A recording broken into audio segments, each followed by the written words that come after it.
Hey everybody, I am back with another book review. I am sneaking this in before I head out and about.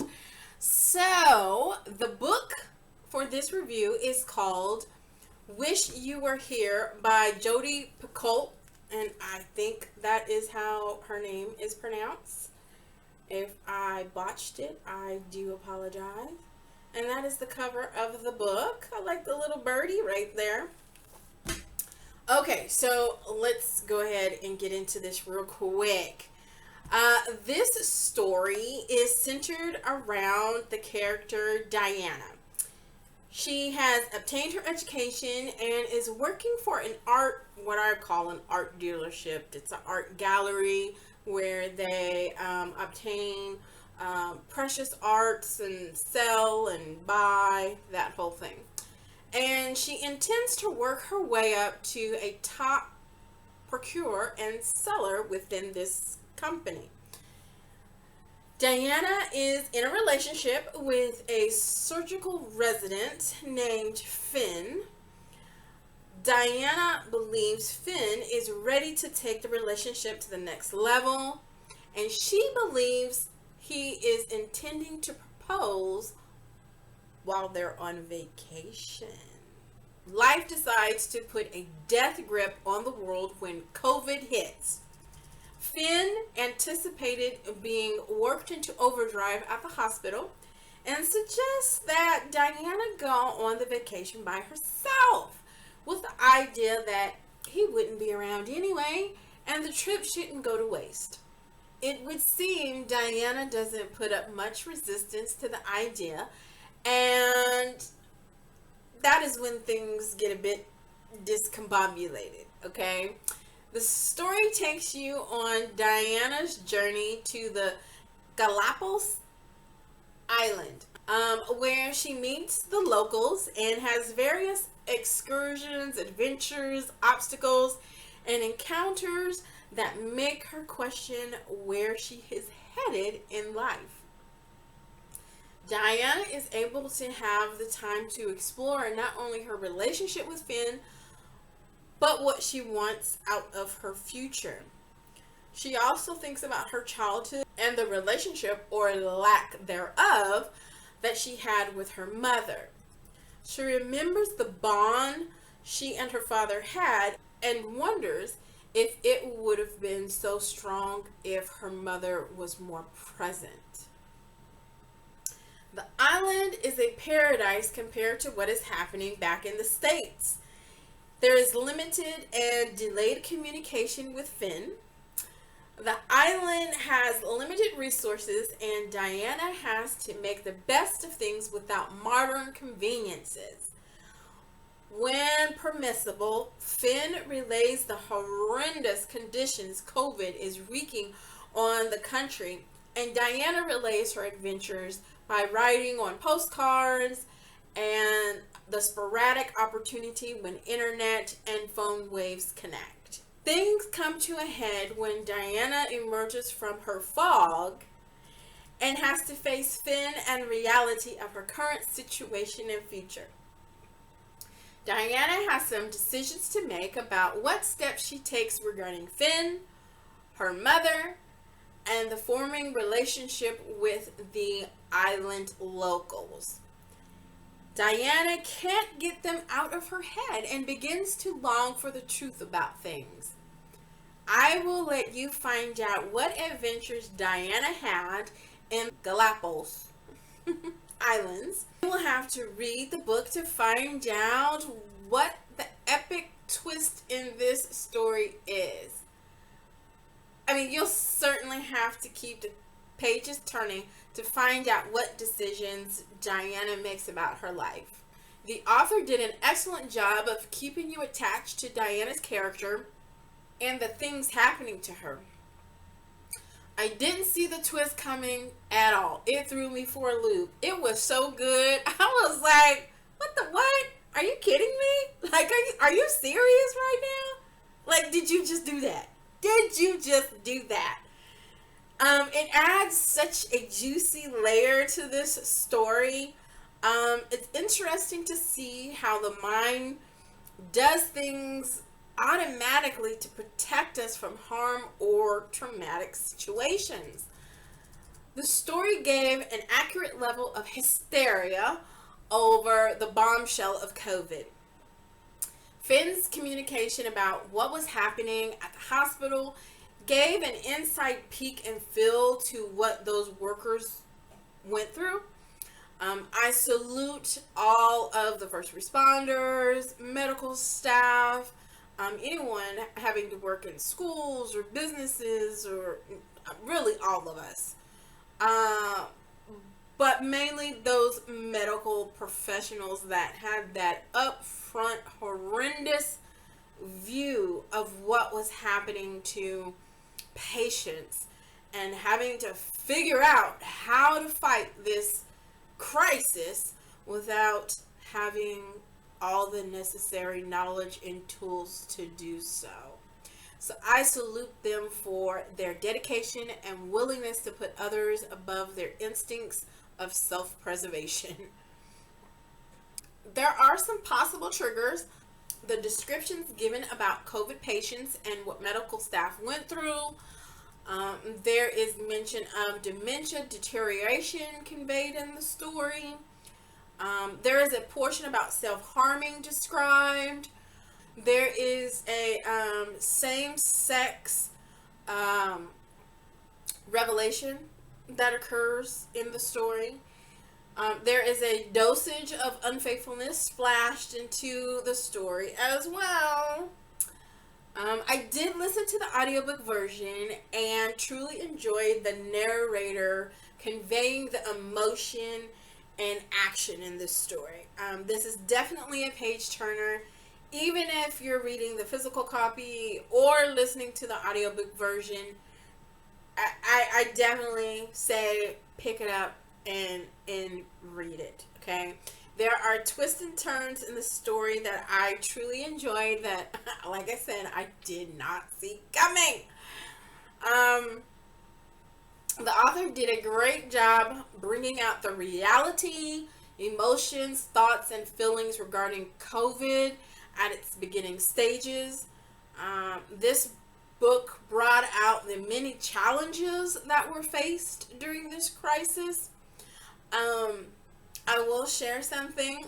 I had COVID and it was nothing nice. I mean, nothing nice. It was horrendous, okay? I maintained my sense of smell. I maintained my sense of taste. However, everything else, oh my God. Let me just say this. I was not hospitalized. Thank God I was not hospitalized. But it was very horrendous. It was very scary. The symptoms I personally had was the violent, body quaking coughing. I mean, you coughed so hard that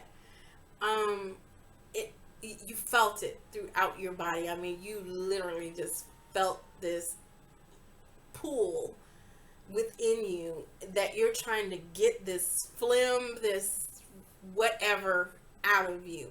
Okay, I mean, if you've ever saw those movies where those horror movies where something's inside the person's body and they're like violently coughing to get it out, I mean, it was on that level of like you're trying to get something out of you. Okay, the violent coughing, the fever, the chills, the body aches, the headaches, the lack of appetite, the sluggishness, the physical weakness. Like, I mean,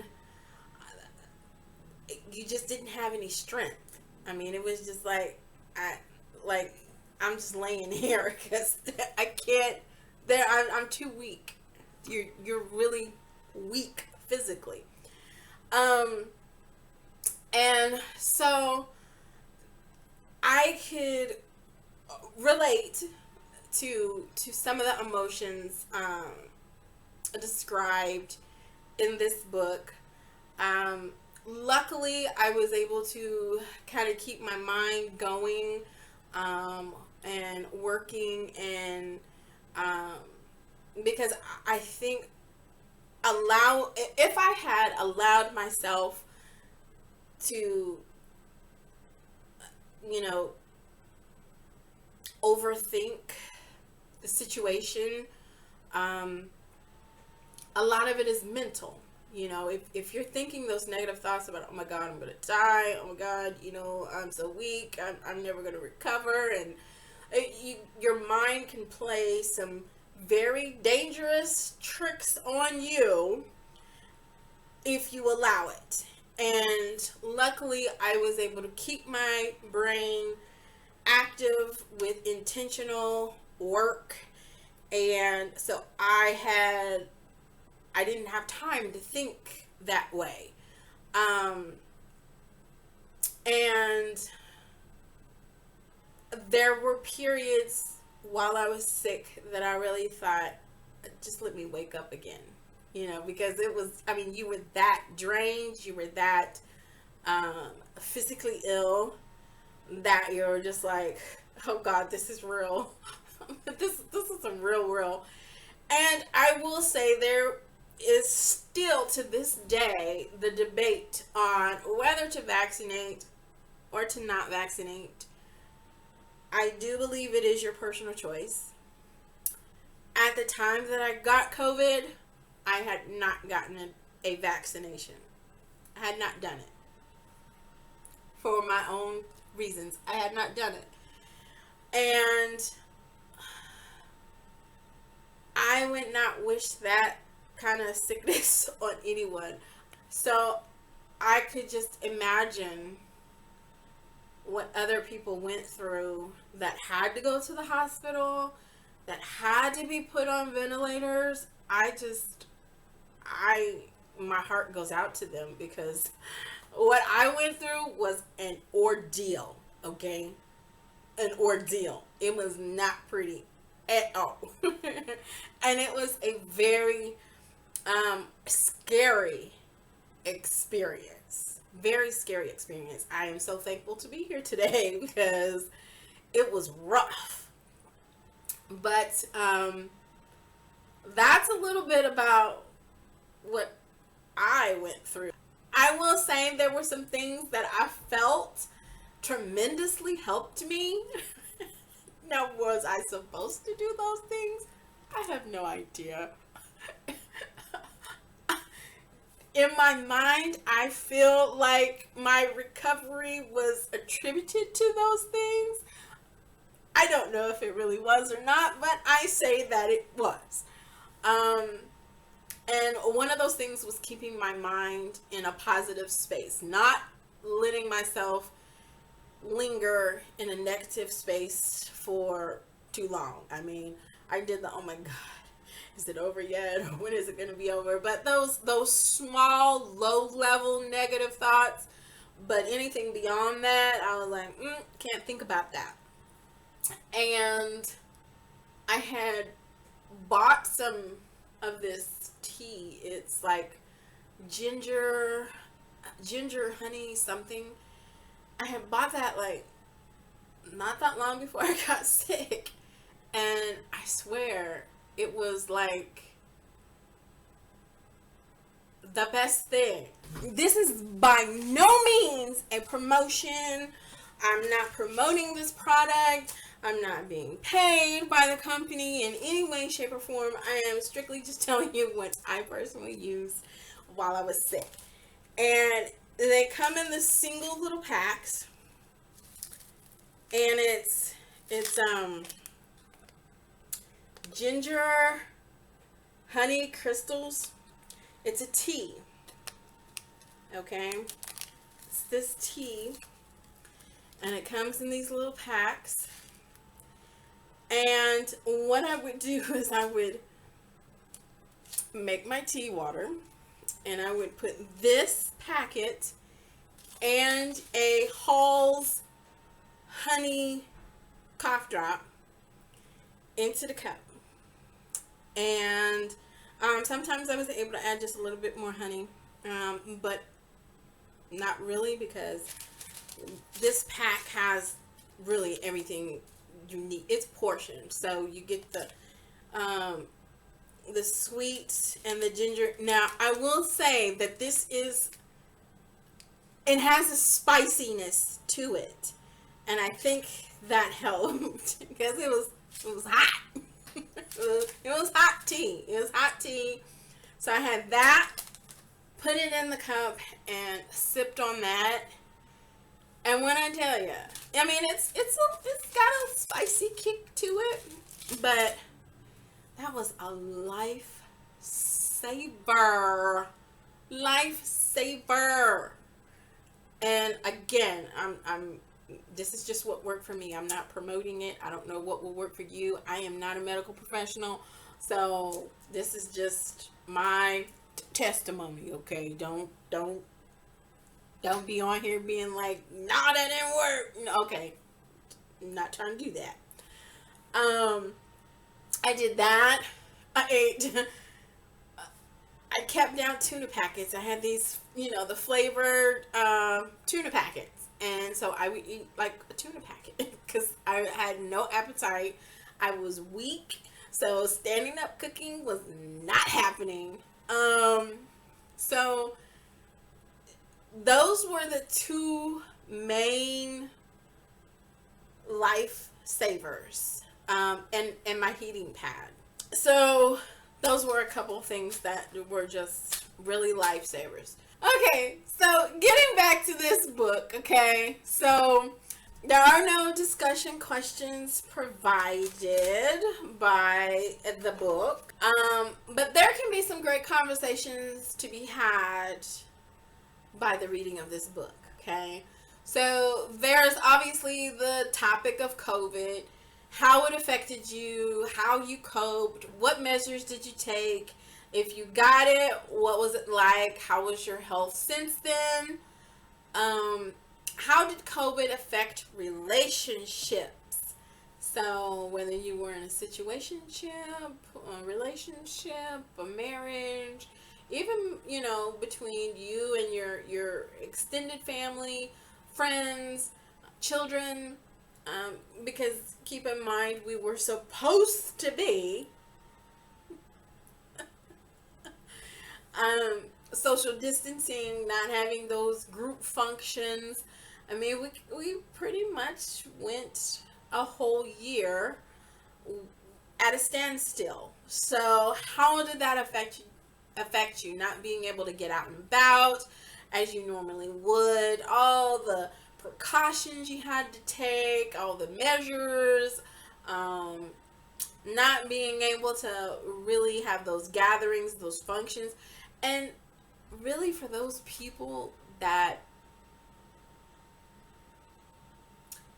God rest their souls, passed away and were not able to have that funeral or that family together mourning period, I know that had to be very tough. So those, are some topics.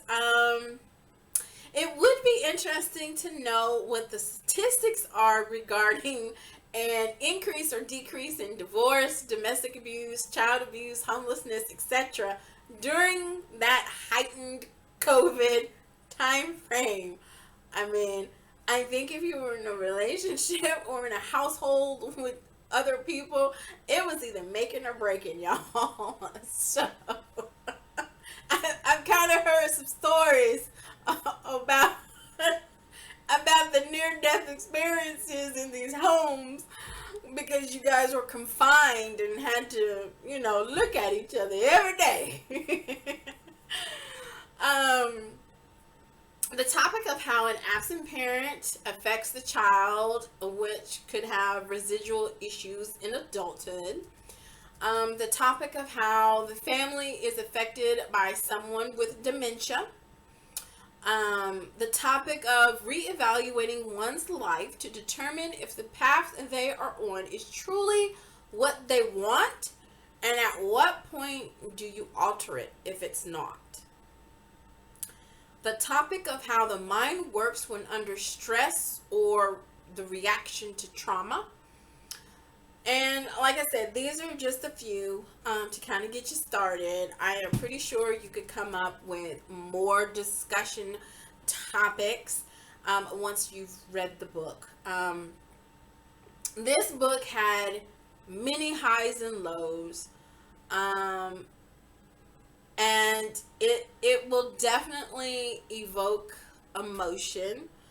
It is artfully crafted to keep the reader wanting to see how things play out. And like I said, it definitely had a what in the world twist to it that was just like, well, hold on, wait a minute. So I definitely give kudos for the author of giving some insight of what those medical professionals went through during that crisis time. It was done in a tasteful and respectful way, but us non-medical professionals, we thought we had it bad. I don't know how you medical professionals still stayed medical professionals. I don't.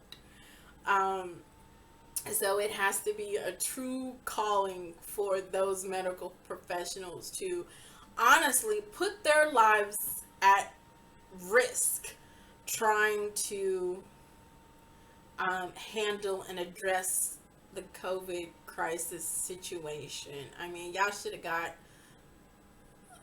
an abundance of hazardous pay for continuing to show up at work, okay?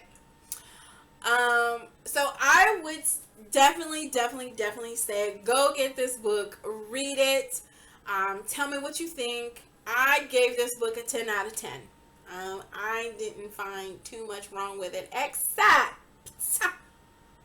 I want to know what happens next. I think the author could make another book out of this storyline. Just my opinion. Probably not, but just my opinion. It could happen. It could. So, as always, I implore you to subscribe, click like, share, tell a friend. If you have read this book, tell me what you think about it. Tell me your thoughts. If not, definitely go pick it up. Go pick it up. I thoroughly enjoyed it. And until next time, keep turning the pages, my book lover.